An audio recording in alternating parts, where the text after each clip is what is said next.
Hey everyone, thank you so much for joining today's workshop. Today we're going to talk about augmented reality, virtual reality, and how you can build a 3D app in 15 minutes or less. Thank you everyone for joining. Really thankful for the hackathon organizers and club organizers that we're affiliated with that helped bring this workshop together. So welcome, welcome, welcome. We're echoAR. It's a cloud platform for augmented and virtual reality apps, basically providing tools and network infrastructure for developers, companies, and creators like yourself to build 3D applications at scale. Let's get started. I'm going to start by saying hello. I'm Alon, founder of echoAR.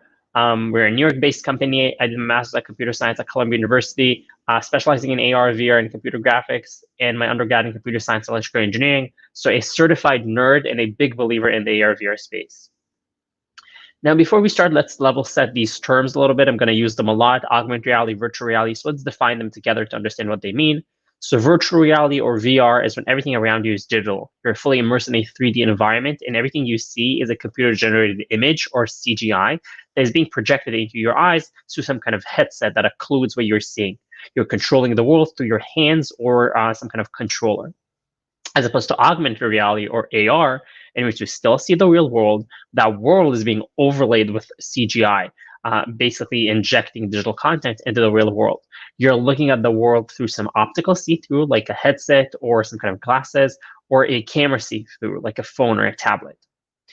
Now, a really cool way to understand these concepts is the amazing movie Space Jam, in which you have Michael Jordan being teleported into Looney Town. Everything around him is a cartoon. He's fully immersed in this digital environment, and he's interacting with the bugs and the other Looney Tunes, again, in a fully digital space. As opposed to what we have later in the movie, in which we have the Looney Tunes coming to us, playing basketball in a real court, interacting with Bill Murray and Michael Jordan in our world, basically. So this is the differentiation. It's either us going to Looney Town or Looney Town coming to us. Real world example of this is something that you all know, something like Pokemon Go, when people are running around interacting with digital monsters that are not really there. Or in VR, we have the example of Beat Saber, when you can slash cubes based on the rhythm of the music. Really, really cool use case of augmented and virtual reality. Now, another example of this, something that's really close to my heart, as the pun is definitely intended. This was my thesis project back at Columbia University. We took CT and MRI scans in 2D, converted them into 3D models, put them on the smart glasses for the physician to wear, and then the physician was able to see the patient's heart floating above them during surgery. And it was an amazing, amazing experience that basically allowed the physician to get this 3D reference map of the patient's anatomy in real time. But in order to achieve that, I had to do something I really, really hate. And that's waking up really early in the morning. I had to take 2D scans, convert them to 3D models, rebuild the application, and deploy it to these smart glasses for the physician to wear. And that process was so frustrating. It took so much time. And as a developer, I only wanted to do two things. I wanted to manage 3D assets and deliver them to an AR device. And when talking to other developers who are building AR, VR applications for retail and shopping and data visualization in games, they all said the same thing. There is no easy way to manage and deliver 3D data, even with all these amazing use cases. But if you think about it, that problem was solved for 2D data. If you want to build a website, you can use something like Heroku as your cloud platform. If you want to build a mobile app, you can use Parse or Firebase as your backend as a service. So we went from web to mobile to this new type of technology, which is AR, VR, MR, XR, 3D, immersive, call it whatever. And the question has to be asked, who's going to build that cloud platform for this new type of content? And you guessed it, that's echoAR. So we're a cloud platform for augmented and virtual reality apps, basically providing tools and network infrastructure to allow developers and companies to build 3D applications. Now we're going to dive into more concepts. If you're here through a club or an affiliated hackathon, please use the affiliated link to register. We're going to go through some concepts, then we're going to do a demo, and then we're going to do a live coding workshop. So stick around. So think about it. The same way you don't need to be a web developer to update a blog post, you can drag and drop an image or video, suddenly they appear in web and mobile. Or if I'm in New York and you're in California and we're both watching an episode on Netflix, we automatically get the best streaming experience. We translated these concepts into augmented virtual reality, basically providing you with the way to manage and deliver 3D data and get the best 3D streaming experience. And what's interesting here is this kind of bidirectional connection between content and target. You as a user can't move an image or a video on a website, but you can definitely move a 3D couch across the room. And that needs to be updated on the cloud. So this is basically what we've built, this kind of content management system and delivery network specifically for 3D content. And as I mentioned, you can register on our website for free or use the affiliated link if you're here through a club or a hackathon to get premium features for free. So definitely check out that perk if you're here through an affiliated program. Now we're going to transition into a demo. Once you register on our website, you're going to get an API key, basically a project key that allows you to build your application.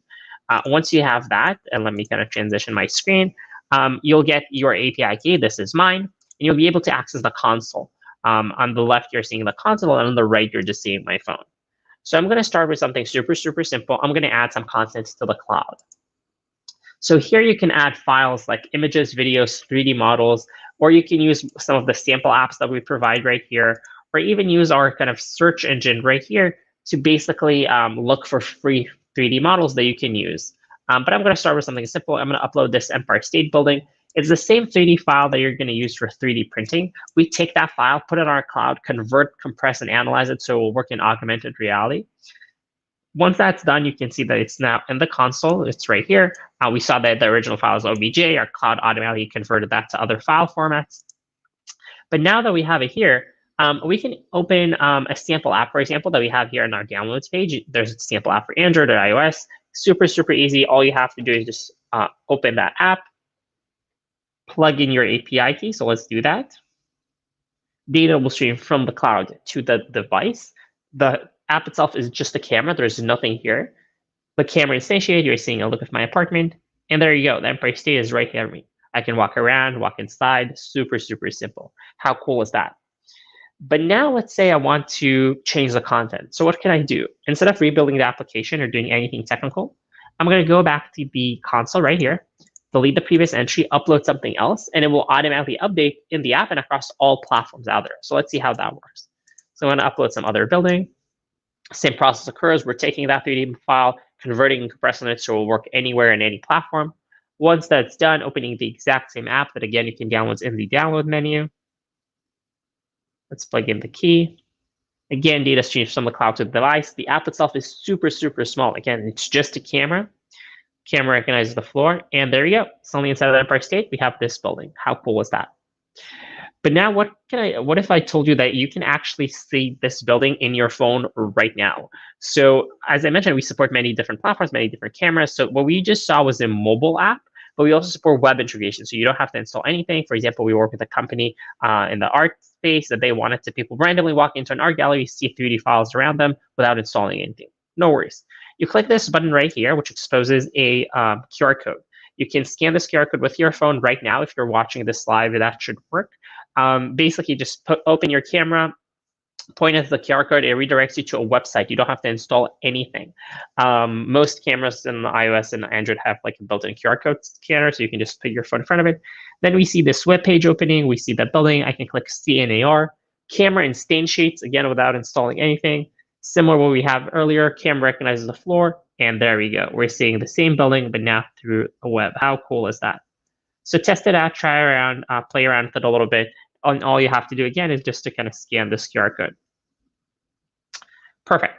So we saw web, we saw mobile. Let's show you another example of Unity. It's a game engine a lot of developers love to use. So let's see how that works. Later in our coding workshop, we're going to dive into how to use Unity. So same effect, camera opens, recognizes the floor. We're able to put some kind of 3D content on top of it. There you go. But now let's say I want to change something. Let's say I want to animate things in real time or change something in the app. So what I can do is I can click this button right here, expose the data panel, and then add some data to it. For example, I can do direction equals right. There you go. Suddenly it starts rotating in real time. How cool is that? Or if, let's say I want to make it 2 times bigger. I just set the scale, and there you go.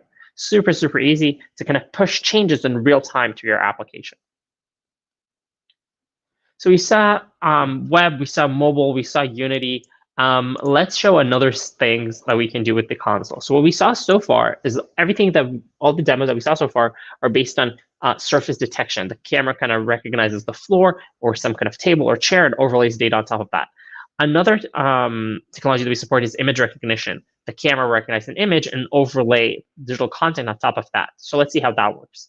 So if you click this button right here again to generate the QR code, instead of doing see on the floor, choose see on an image. We're going to scan this QR code again. So now it's a different QR code. Put your phone in front of it. You can do it right now. There's no installation needed. It will redirect you to a website. Now keep your phone oriented toward the QR code, and voila, suddenly the camera recognizes the QR code as a target and overlays that building on top of the QR code, kind of like pops out of my screen. How cool is that? You can actually do it with any image and any kind of content that you want. So for example, let me maybe throw in a video instead. So let me upload a video right here. And now instead of putting it on a floor, I'm going to put it in a specific image. Let me also upload an image. Same process occurs now, but instead of converting 3D models, now we're converting images and videos, so they'll work. Another thing that you can do is you can upload content, for example, in a specific location. So let's throw in this 3D model in New York. This means that you can build applications. So let's say if you open an application in New York, you're going to see the Empire State Building, but if you open it in San Francisco, you're going to see the Golden Gate Bridge. So have location aware Pokemon Go style experiences. So let's give that a sec to upload as well. And then you're able to see the content. You're seeing the content here if it comes to the building or the video or the kind of 3D model with location. Images are supported as well. So now let's scan the QR code when it comes to custom images. Again, same QR code redirects to a website. You don't have to install anything. Once that's done, you'll see that the camera doesn't recognize the QR code anymore, because now the target that it's looking for is the custom image that we uploaded. So let's see how that works. So I go here. I'm going to click this image to kind of enlarge it. And voila, suddenly the video overlays the kind of image, and I can play it by clicking. I can scale it with my fingers, scale it up and down. Super, super cool. How cool is that?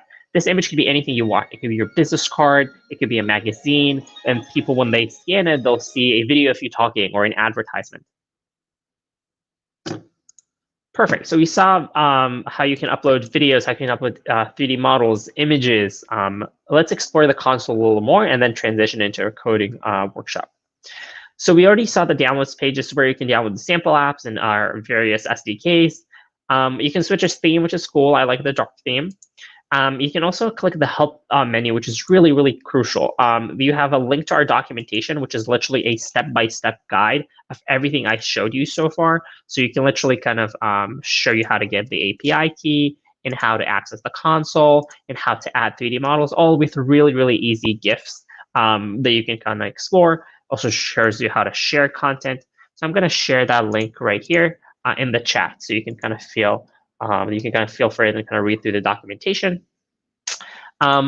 Another good resource is our GitHub page. It is filled with amazing examples of AR/VR applications that you can build right now with echoAR. And if you're here through a hackathon or a club that wants to really build applications really fast, you can kind of use this open source code to build that. So I'm going to share this link, and I'm also going to review some of the use cases. For example, if you want to build an AR portal or a board game, or if you want to do a makeup app, or let's do a, what else can we show you? There's so many of them.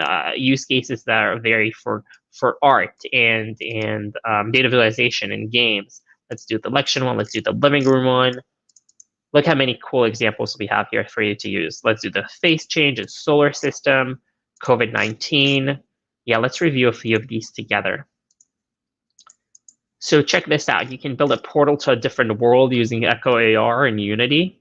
This is really, really cool, a really cool example that you can kind of literally recreate.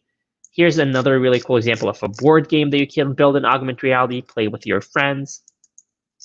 Here's an example of face makeup being applied that you can do, really, really cool. An election demo that you can have videos, images, and live results of the election kind of being projected in augmented reality or virtual reality. Here's another cool demo of a living room inside a living room that you can kind of binge watch a movie. Here's a face swap demo that you can utilize. Here's a solar system educational app that you can build. Here's a visualizer for COVID-19 spread that later we're going to build together. A remote work demo that you can have holograms of people with like different texts.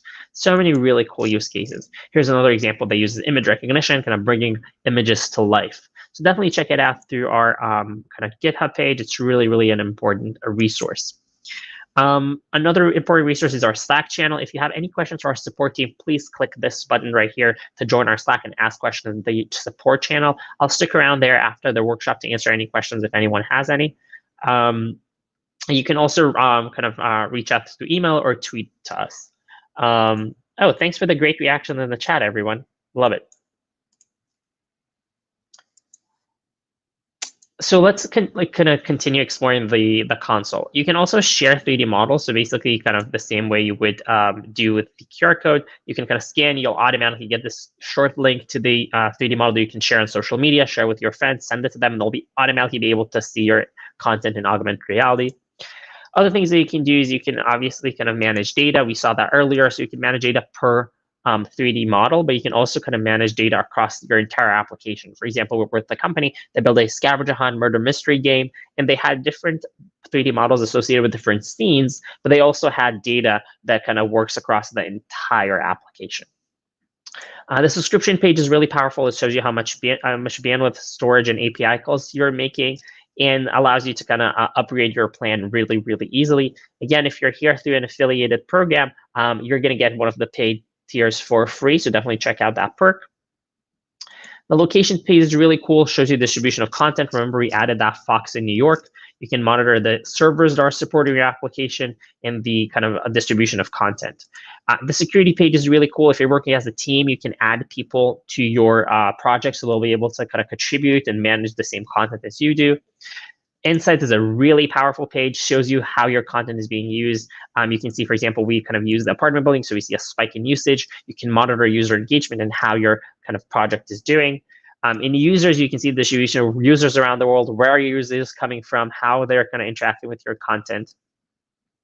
And here we have other pages that are really cool. The tutorials page is really, really powerful, allows you to kind of have some frequently asked questions from our documentation. You have the link to our documentation as well, and a lot of kind of open source example that we reviewed from our GitHub. And again, that kind of link to our GitHub page as well. So really, really, really cool stuff that you can kind of, that you should kind of go through and look at.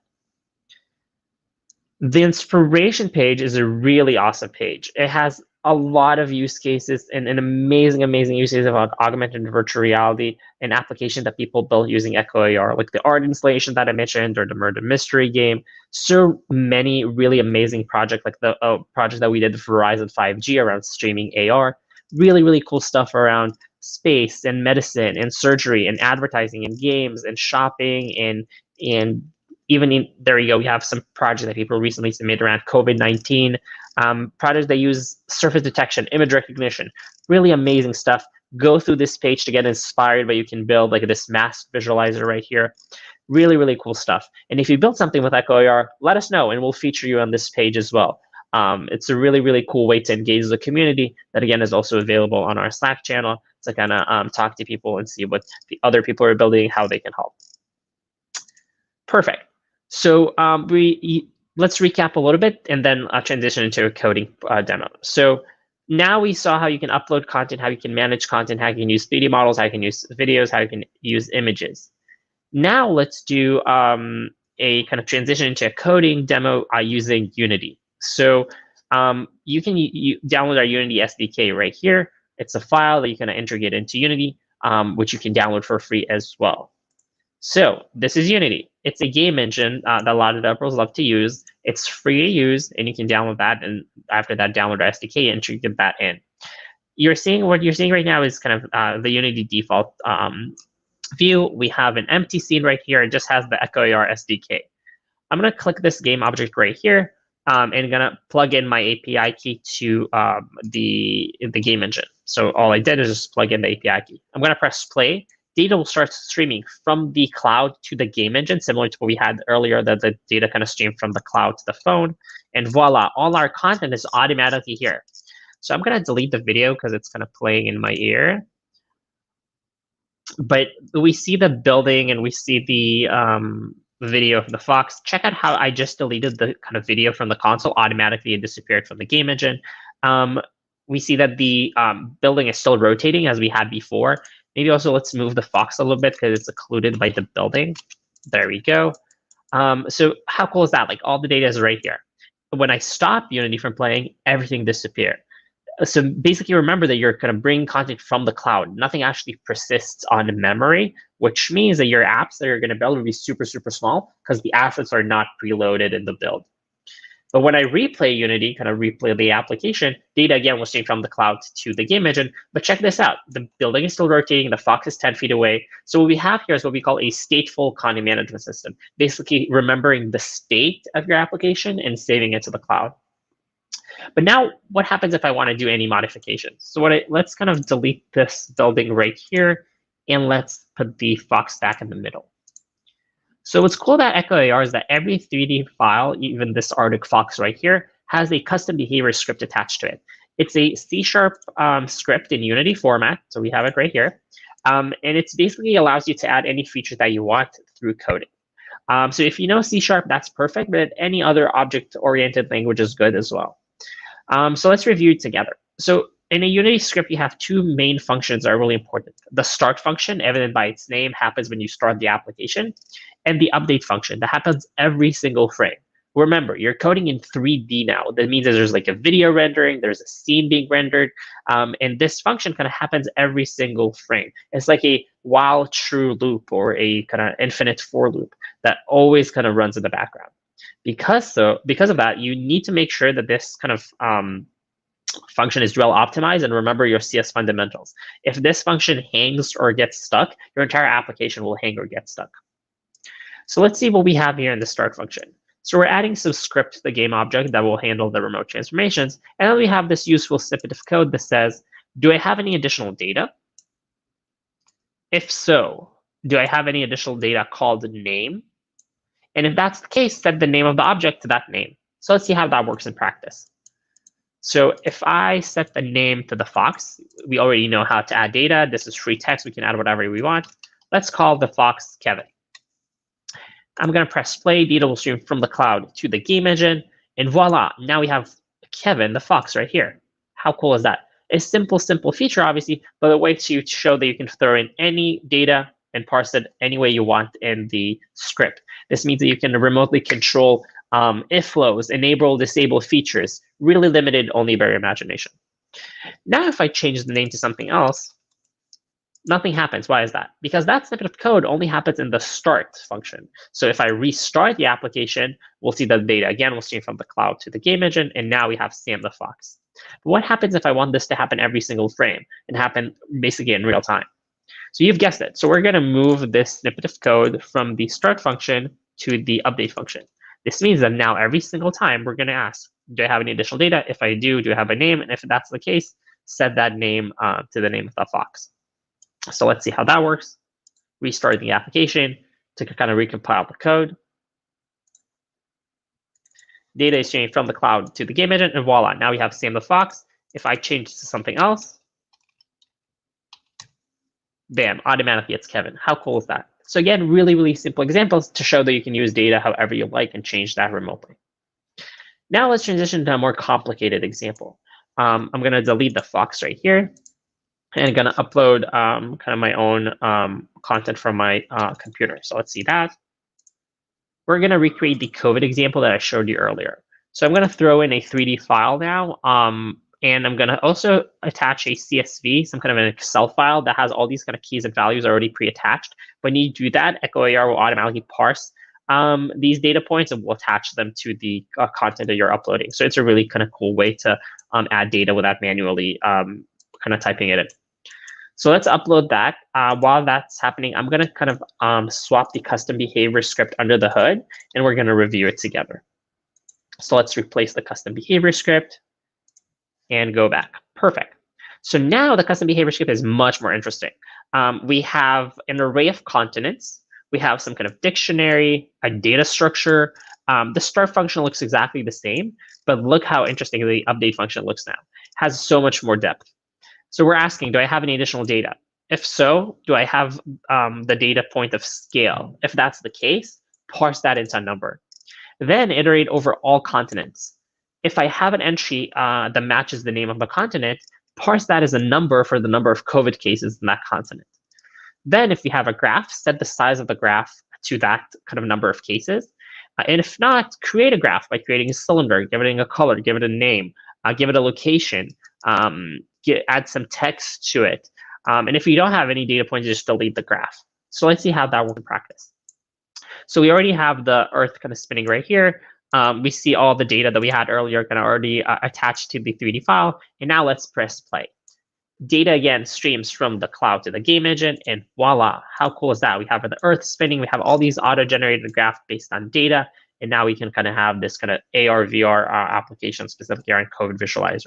As I mentioned, you can take this code as is from our GitHub.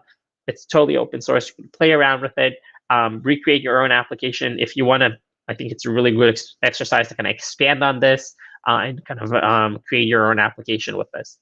But let's see how we can change data in real time. So let's say I want to change Antarctica from 1 to 8. Bam, suddenly it shifts in real time. If I delete Antarctica, it disappears. So another really simple example, again, to show that you can kind of change and manipulate data in real time. A really cool exercise could be taking this application, expanding on it, connecting our API to the WHO, to the World Health Organization, and then have these numbers change in real time as opposed to kind of plugging them in manually. Perfect. So we just saw how you can build applications in Unity with echoAR, and let's recap right now. So going back to the slides right here. So what do we see so far? So we saw how US developers can choose any platform. It's mobile, web, Unity. We saw everything in the beginning was really no code. So even if you're not that technical, you can drag and drop 3D models, create AR applications really, really quickly. We build, store, and deliver the 3D content that you upload to every device out there in the world. You as a developer save time and money. Content creators need no technical skills, and companies can send data all over the world with echoAR. We talked about use cases, and we saw the inspiration page that is filled with amazing examples of AR and VR. We talked about surgery and ads and data visualization and shopping and games. I am so excited to see where you're going to build with echoAR. So make sure to submit that and send it to our team so we'll be able to feature you as well. Super excited to see where you're going to build. A little bit more about us as a company. We won a bunch of awards and we're backed by some of the most amazing investors in the country, like Reimagine Ventures and Techstars and Verizon. And we're featured in all these amazing tech events that hopefully we'll be able to see you there in person when things go back to normal. We love to say that we inspire people to build applications across all platforms. So start building. This is definitely the time to build AR, VR applications with echoAR.